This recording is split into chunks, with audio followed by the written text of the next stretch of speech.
युगकर्ते छत्रपती शिवाजी महाराज हे खऱ्या अर्थाने रयतेचे राजे होते. परकीय सत्तेपासून मराठी मातीचे त्यांनी रक्षण केले. पण त्यांचा इतिहास फक्त ढाल तलवारीचा नाही, तर तो दानशीलतेचा, समतेचा आणि दूरदृष्टीपणाचा आहे. शिवाजी महाराजांकडे इतकी दूरदृष्टी होती की शेकडो वर्ष पुढचं त्यांना दिसत होतं. फक्त जुन्या परंपरांना धरून राहण्यापेक्षा आधुनिक होण्याचा त्यांनी त्या काळी प्रयत्न केला होता. त्याचं एक उदाहरण म्हणजे त्यांनी रायगडावर स्थापन केलेला लिहिता मंडप. लिहिता मंडप म्हणजे प्रिंटिंग प्रेस होय. हे ऐकून कदाचित तुम्हाला आश्चर्य बसेल, पण ही गोष्ट आहे 1670 सालची. त्या अगोदर जर तुम्ही आपल्या चॅनलला सबस्क्राईब केलं नसेल तर नक्की सबस्क्राईब करा, व्हिडिओ लाईक करा, शेअर करा. 1670 साली सुरतमध्ये त्या काळी भीमजी पारेख नावाचा एक धनवान व्यापारी राहत होता. पिढीजात सावकारीचा त्याचा व्यवसाय होता.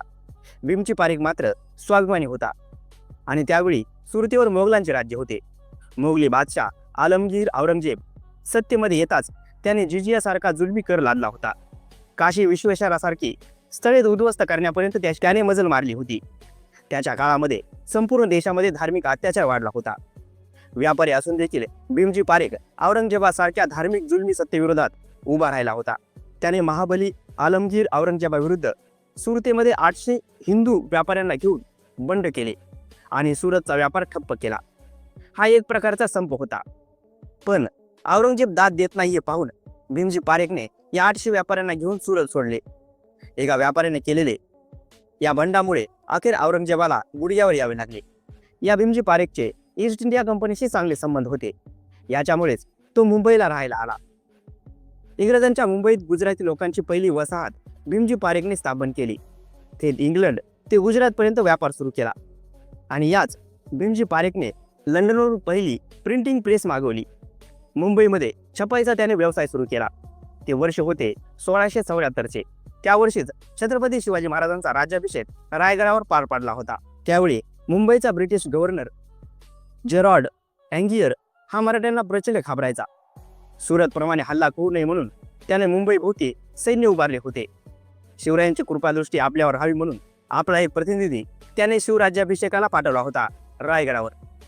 याच काळात गव्हर्नर अँजियरने भीमजीला मुंबईत आणले. त्याला लंडनवरून प्रिंटिंग प्रेस विकत आणण्यास मदत केली. तेथील प्रेसवर इंग्रज लोक ठेवले. काही लोकांचा असा दावा आहे की भारतीयांना प्रिंटिंग प्रेसची कला अवगत होऊ नये म्हणून इंग्रज अधिकाऱ्याने मुद्दाम आपलेच कारागिरी पारेख यांना दिले होते. इंग्रजांच्या प्रत्येक हालचालीवर बारीक लक्ष ठेवून असणाऱ्या छत्रपती शिवाजी महाराजांच्या कानावर या प्रिंटिंग प्रेसविषयी माहिती आली. त्यांनी पारेख यांच्याकडून प्रिंटिंग प्रेस खरेदी केली. महाराजांनी हा छापखाना रायगडावर आणला. तेथे त्याने लिहिता मंडप असे नाव देऊन तो उभारला. मराठीतले दुर्मिळ ग्रंथ जतन करण्यासाठी ही प्रेस विकत घेतली होती. महाराजांची त्या काळी किती दूरदृष्टी होती हे यातून आपल्याला लक्षात येते. आधुनिक तंत्रज्ञान आपल्या मराठी जनतेपर्यंत पोहोचावे ही दूरदृष्टी शिवरायांजवळ होती. त्यांनी हौसेने लिहिता मंडप उभारला होता. फक्त एकच प्रश्न होता की प्रिंटिंग प्रेस चालवायची कसे याचे ज्ञान त्या काळात आपल्या माणसांना नव्हते. इंग्रजी सोडून इतर भाषेमध्ये त्याचं तंत्रज्ञान विकसित झालं नव्हतं. मुंबईमध्ये भीमजी पारेख देखील गुजरातीमध्ये छपाई करता यावी यासाठी प्रयत्नशील होता. खटपट करीत होता. संशोधन चालले होते. वेळ लागत होता. पुढे छत्रपती शिवाजी महाराज कर्नाटक मोहिमेवर व्यस्त राहिले. मराठीमध्ये छपाई करण्याचे त्यांचे प्रयत्न यशस्वी झाले नाहीत. रायगडावर धूळ खात पडलेले प्रिंटिंग प्रेस भीमजी पारेख यांना परत करावे लागले. या घटनेबद्दल अनेक वर्ष कोणालाच काही माहिती नव्हती. पण 1881 साली सर एस जे ब्रूस या इंग्रज अधिकाऱ्यांनी संशोधन करून एक लेख प्रसिद्ध केला आणि त्यामध्ये ही माहिती आली.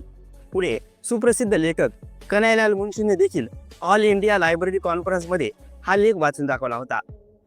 त्यानंतर बऱ्याच वर्षांनी विल्यम कॅरी या ख्रिश्चन माणसाने यामध्ये संशोधन करून मराठी आणि इतर भाषांमध्ये प्रिंट करण्याची सोय उपलब्ध करून दिली. विचार करा मित्रांनो, त्यावेळेस जर आपल्याला हे तंत्रज्ञान अवगत झालं असतं तर छत्रपती शिवाजी महाराजांविषयीचा किती नवा इतिहास आपल्याला आज कळाला असता. हा व्हिडिओ आणि ही माहिती तुम्हाला कशी वाटली आम्हाला नक्की कळवा. चॅनलला सबस्क्राईब केलं नसेल तर सबस्क्राईब नक्की करा. लाईक करा, शेअर करा. धन्यवाद.